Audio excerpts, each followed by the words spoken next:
तो दोस्तों, अगर आप एक म्यूचुअल फंड इन्वेस्टर्स हैं तो गवर्नमेंट का ये नया डिसीजन आपको काफ़ी बड़ा झटका यहाँ पर दे सकती है। टैक्सेशन में इंक्रीमेंट यहाँ पर किया जा रहा है, चेंजेस किए जा रहे हैं।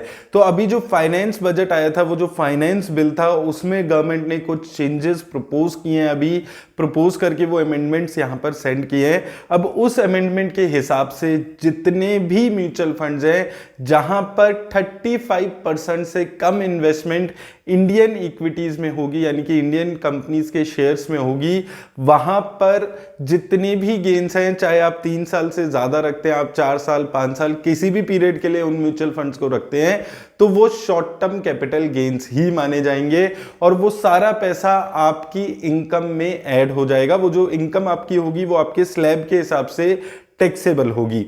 तो इस अमेंडमेंट के बाद, अगर ये अमेंडमेंट सक्सेसफुली अप्रूव होके आगे जाता है, तो इस अमेंडमेंट के बाद 1 अप्रैल के बाद ये अमेंडमेंट जो है ये डेट म्यूचुअल फंड्स को इंपैक्ट करेगी, क्योंकि डेट म्यूचुअल फंड्स में 35% से कम पैसा ही इक्विटी शेयर्स में लगता है। दूसरा, गोल्ड के म्यूचुअल फंड्स जो थे ईटीएफ से, उस पे एप्लीकेबल हो जाएगी और इंटरनेशनल फंड्स जितने भी हैं वहां पर एप्लीकेबल हो जाएगी।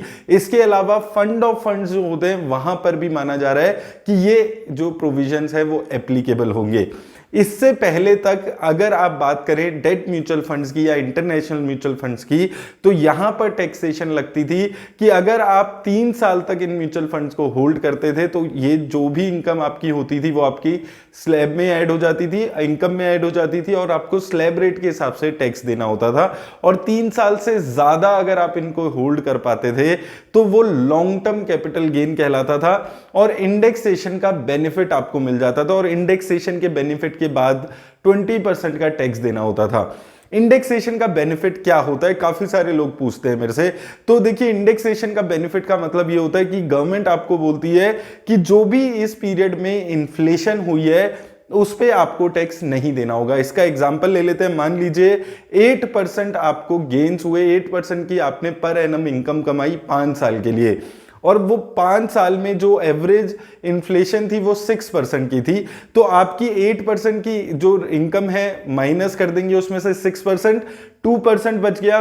2% पे 20% टैक्स, यानी कि 0.4% टैक्स। तो नेट आपको अगर 8% की इनकम हो रही है तो आपको नेट जो 7.6% की इनकम बच जाती थी और सिर्फ 0.4% आपको उस इनकम पे अपना टैक्स देना होता था। लेकिन इसके बाद से, इस अमेंडमेंट के बाद से, जो डेट म्यूचुअल फंड्स हैं, इंटरनेशनल म्यूचुअल फंड्स हैं, उनकी टैक्सेशन बैंक एफडी के बराबर हो जाएगी। मैंने आपको बताया था कि कैसे जो फाइनेंस बिल था उससे पहले जितने भी बैंक्स थे उन्होंने डिमांड की थी कि हमारा जो टैक्सेशन है उसको डेट फंड जैसा बनाया जाए। अब गवर्नमेंट ने बैंक एफडी की जो टैक्सेशन थे उसमें तो रिलीफ नहीं दिया, लेकिन डेट फंड्स के टैक्सेशन को चेंज कर दिया और उसके टैक्सेशन बैंक एफडी के जैसे बना दिए। इससे बैंकिंग सेक्टर को काफी फायदा होगा, लेकिन जो म्यूचुअल फंड कंपनीज हैं, जो स्पेशली डेट म्यूचुअल फंड्स हैं, वहां पर बहुत ज्यादा नुकसान होने वाला है। क्योंकि डेट म्यूचुअल फंड्स का अभी ओवर एफडी सबसे बड़ा बेनिफिट ये होता था कि अगर आप सेम रिटर्न्स भी कमा रहे हैं लॉन्ग टर्म में तो आपको टैक्स डेट म्यूचुअल फंड्स में कम देना पड़ता था। वो जो एज है वो भी अब आपकी खत्म हो गई, वो जो बेनिफिट्स था वो भी अब आपका यहां पर खत्म हो जाएगा। तो अगर आप debt mutual funds, international mutual funds में इन्वेस्ट कर रहे हैं तो एक बहुत बड़ा झटका है, काफी नुकसान इससे इन्वेस्टर को आने वाले टाइम में होने वाला है। और ये प्रोविजंस अगर सब अप्रूवल हो जाता है तो 1 अप्रैल 2023 से एप्लीकेबल हो जाएंगे। तो रिटेल इन्वेस्टर्स के लिए एक और बड़ा झटका है ये, एक नेगेटिव चीज है। तो अभी अब अगर आप देखेंगे पिछले 5 साल में 3 नेगेटिव डिसीजन टैक्सेशन को लेकर अभी तक आ चुके हैं। सबसे पहले इक्विटी पे टैक्सेशन लग गया था, एलटीसीजी पे। आज से 2-3 साल पहले तक इक्विटी पे कोई भी टैक्स नहीं देना होता था अगर आप उसको 1 साल से ज्यादा होल्ड करते थे।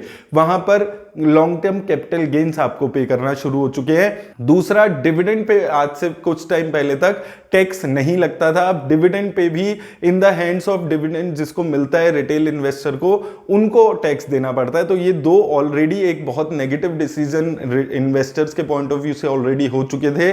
तो ये तीसरा एक बहुत बड़ा नेगेटिव डिसीजन लिया गया है अगर आप इन्वेस्टर्स के पॉइंट ऑफ व्यू को देखते हैं। तो यहां पर उन इन्वेस्टर्स को सबसे ज्यादा दिक्कत होने वाली है जो 30% के स्लैब रेट में आते थे और वो डेट म्यूचुअल फंड्स में इन्वेस्ट करते थे। तो इससे होगा क्या, फिर से इंश्योरेंस और बैंकिंग यहां पर फिर से अट्रैक्शन आ जाएगी। आपको पता होगा कि इंश्योरेंस सेक्टर में 5 लाख से ज्यादा जो अमाउंट था वहां पर टैक्स कर दिया था। तो ये जो डेट म्यूचुअल फंड का ये एक नया अमेंडमेंट आ रहा है, ये काफी ज्यादा negatively debt mutual funds, international mutual funds को इंपैक्ट यहां पर करने वाला है, और साथ में गोल्ड म्यूचुअल फंड्स को भी इंपैक्ट करेगा।